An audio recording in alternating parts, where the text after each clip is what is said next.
எல்லாருக்கும் வணக்கம். நான் உங்கள் சாவித்திரி கோவிந்தராஜ். என்ன ரெசிபி பண்ணுறோன்னா கிருஷ்ண ஜெயந்தி ஸ்பெஷல் தான் இன்றைக்கும். பார்த்திங்கன்னா பட்டர் முறுக்கு செய்கிறோம். அதை எப்படி செஞ்சோம் அப்படிங்கிறத வாங்க பார்க்கலாம். இப்போ பார்த்திங்கன்னா பட்டர் முறுக்கு செய்கிறதுக்கு நம்ம என்னென்ன பொருள் எல்லாம் சேர்த்துறோன்னு பார்க்கலாம்.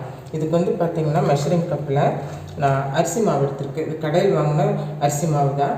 நீங்கள் இந்த இடியாப்ப மாவு அந்த மாதிரி எந்த மாவு இருந்தாலும் நீங்கள் வாங்கிக்கலாம்.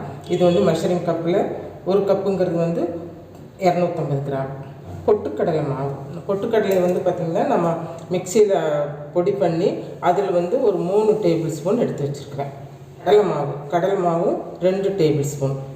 சீரகம் பார்த்திங்கன்னா 1 டீஸ்பூன். 1/4 டீஸ்பூன் பெருங்காயத்தூள். டேபிள் ஸ்பூனில் நம்ம 2 டேபிள் ஸ்பூன் பட்டர் எடுத்துருக்குறோம். இவ்வளோ தாங்க. இப்போ இதையெல்லாம் ஒன்றா சேர்த்து நம்ம மிக்ஸ் பண்ணலாம். கடையில் வாங்கின மாவு நம்ம நல்லா வச்சு எடுத்துக்கணும். இந்த மாவை ஒரு அகலமான பாத்திரத்தில் சேர்த்து நம்ம எடுத்து வச்ச பொருளெலாம் சேர்த்து நம்ம பொட்டுக்கடலை மாவு 3 டேபிள் ஸ்பூன் அதுவும் இதில் சேர்த்தியாச்சு. கடல் மாவு 2 டேபிள் ஸ்பூன். சீரகம் 1 டீஸ்பூன். அதை நம்ம கொஞ்சம் இப்படி கையில் இப்படி கசக்கி போட்டோம்னா நல்ல வாசமாக இருக்கும். பெருங்காயம் 1/4 டீஸ்பூன். உப்பு பார்த்திங்கன்னா 1/2 டீஸ்பூன் எடுத்துருக்கேன்.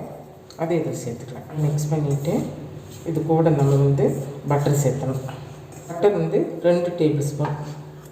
பட்டரு இந்த மாவு எல்லாம் நல்லா மிக்ஸ் ஆகிற வரைக்கும் நம்ம மிக்ஸ் பண்ணணும்.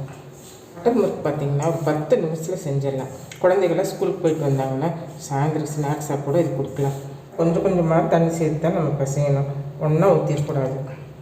பாருங்கள், மாவு நல்லா பிசைஞ்சாச்சு. நமக்கு இந்த மாதிரி பதத்தில் பிசைஞ்சுக்கணும். அப்போ தான் புளியறதுக்கு நமக்கு ஈஸியாக இருக்கும். மாவு ரெடி ஆகிடுச்சு. இனி நம்ம முறுக்கு குழலில் போட்டு முறுக்கு செய்யலாம். எப்படி செய்கிறதுன்னு பார்க்கலாம். இதுக்கு பார்த்திங்கன்னா இந்த மாதிரி குழல் தான் எடுத்திருக்கேன்.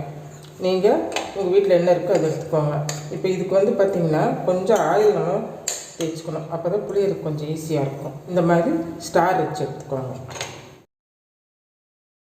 இந்த மாவு நம்ம இதில் சேர்த்துக்கலாம். வச்சு நம்ம டைட் வச்சுக்கலாம். எண்ணெய் காஞ்சிருச்சு. இப்போ நம்ம முறுக்கு புழிஞ்சிக்கலாம். பாருங்கள், இப்படி கட்டாய் தான் வரும். நம்ம இப்படி தான் போகணும். நம்ம முறுக்கு புழிஞ்சு விட்டுட்டுங்க. மீடியம் ஃப்ளேமில் தான் வச்சு, மீடியத்துக்கும் கம்மியாக தான் வச்சுக்கணும் நம்ம.